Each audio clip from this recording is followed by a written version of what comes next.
నా నిశ్శబ్దం వేల ఆలోచనలు దాచుకున్న సముద్రం లాంటిది. ఆ సమయంలో సముద్రం చాలా ప్రశాంతంగా ఉంటుంది. అలాగే కొన్నిసార్లు నిశ్శబ్దం కూడా చాలా భయంకరంగా ఉంటుంది. ఆ నిశ్శబ్దమే నీలో భయాన్ని పుట్టిస్తుంది.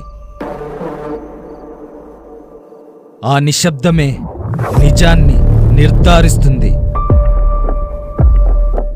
ఆ నిశ్శబ్దమే నీ ప్రేమను పదే పదే గుర్తు చేస్తుంది. ఆ నిశ్శబ్దమే శబ్దమై శివతాండవం చేస్తుంది.